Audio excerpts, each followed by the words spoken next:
8 in the second half, and then obviously a lot down the stretch in the final couple minutes. Yeah, we got to do a better job. Obviously, you're trying to get the ball, inside, and then you just got to make a good decision. I thought when we made good decisions and made simple plays, obviously we shot the ball well from 3. 14 for 24 is pretty impressive.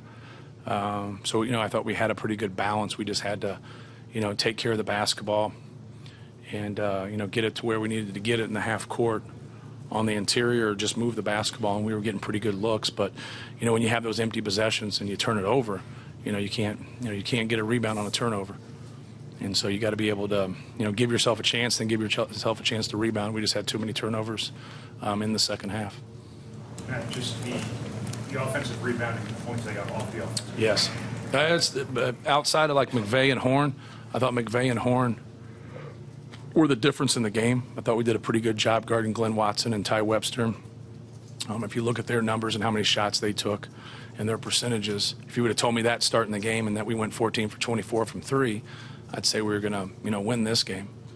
But I thought Horn and I thought McVeigh were great. Then I thought their overall hustle to rebound. Jacobson got 5 offensive rebounds.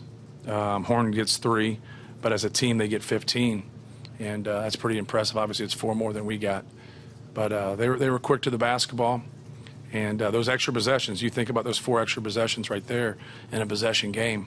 That bodes well and gives them another crack at it. But just really impressive. I mean, Horn doesn't play in the last game, so obviously we watch film and know that he can shoot, and make a pull up, and shoot on the perimeter, and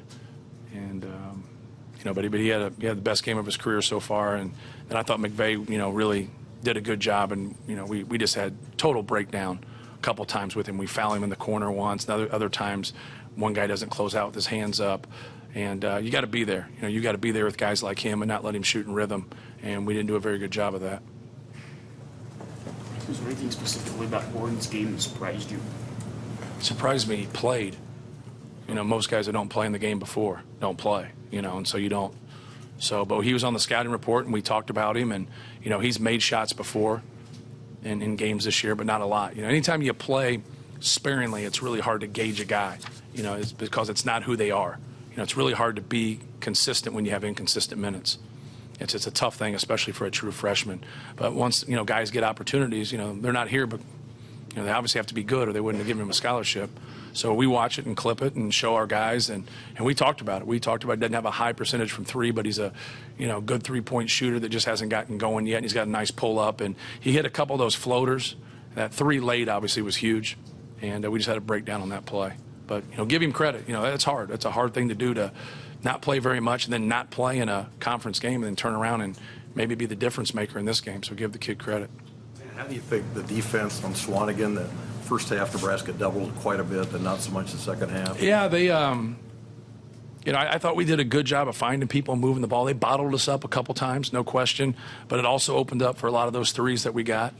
And there in the second half, they stayed home, and then he just didn't trust his skill level. He's got a good skill level, and he just kept wanting the ball to be deeper. A 5-foot jump hook that he missed, I think around the 3-4 minute mark, I think that bothered him.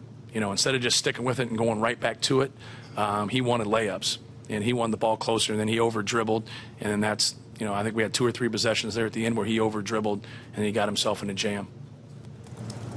In the first half, when they hit 7 of 11 from 3, was that more a case of them just hitting shots, or how did you feel about your defense? I thought McVeigh's, I'm not going to be able to know every one of them off the top of my head, but I thought McVeigh's were breakdowns. He's known as a shooter. He's a guy that we're not leaving.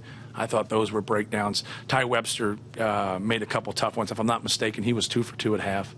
I thought he made a couple tough ones, and he's a 33% shooter. He's hit or miss. You just got to make him hit tough ones. And the main thing you want to do with him is keep him out of the paint, keep him off the free throw line, and just not let him get in that rhythm. I thought we did that also. But like I said earlier, you can dissect it a lot of different ways. But their ability to get more offensive rebounds and those 2 guys off the bench, were the difference in this game. You brought up offensive rebounding a few times now in the last couple of weeks. And right. Are you noticing a differse in effort there? Is this just a matter of... Well, sometimes it's effort, sometimes we're not hitting, and that's the thing with Jacobson. He gets his average tonight. 5 offensive rebounds is his average. I think he's a little bit under that. So he's not a very good defensive rebounder, but he's a good offensive rebounder, which doesn't make a whole lot of sense. But we got to hit him. We had to hit him and Jordy, and be the first to hit him and not let them get ahead of steam. Sometimes they get them when you help too. So you know what I mean? You guys are 5, you go and stop the ball, and those guys shoot the basketball. Sometimes it's tough to get back weak side. That's where somebody's got to be able to come down and try to help you on that box out. And but no, we got to do a better job. We got to do a better job of boxing out. Matt, when you watched film of Nebraska, did that look like a team that was on a 5-game losing streak? Well, can they get to 80 points is your question. That was my question. If you go and look at their numbers in the last 5 games, they're around 65, 66 every game except at Michigan, and they got 84 and they still lost. So that is, kind of the question. You're not trying to outscore them, even though that's the name of the game. You're trying to stop them. And so can they, it has to be the right night, I think, for them to get to that number. And they had to have somebody, be pretty special. Normally, you think it's Webster and Watson. And so, like, when you go in the game and say, hey, they got 83 points, you would say, okay, well, Glenn Watson had 28 and Ty Webster had 24, and you got beat, and that's that. And so for us to be able to hold Ty Webster to 5 for 18, he was very fatigued at the end of the game. And Glenn Watson only gets 7 shots up, even though he's really efficient. In a normal situation, you would think you win that game. So those guys were obviously a positive surprise for them off the bench. Is there something beyond the specific matchups game to game that the defense has been so inconsistent? It's a good question. Just trying to find, as we saw, we didn't play Isaac as much tonight. He was hurt and had a tough time getting going, had a tough time just kind of playing through contact. And but no, we're just trying to match up to the best of our ability. But also there's going to be times, Brian, where people are going to have to match up to us too. And so it kind of works both ways to where, we got the ball where we wanted at the end of the game. And we're going to keep going back to him. And so when those situations, we got to keep making people match up to us. We're 1 foul away from fouling out both their centers. So that we really put them in a bad bind. We just got to be more efficient. We got to be better than we were tonight in terms of making plays. But we got to get stops, like you're talking about, from defensively. We had too many breakdowns and let some guys get away from us. Maybe going back and watching film, maybe we overdid it, with those 2 guards, and that loosened some things up for those other guys. But we definitely got to get consistent in our defensive schemes. There's no doubt about that. Isaac got hurt tonight, or is this something that been? Yeah, he was. I don't know if he got hurt tonight or not, but he was hurt. Something happened.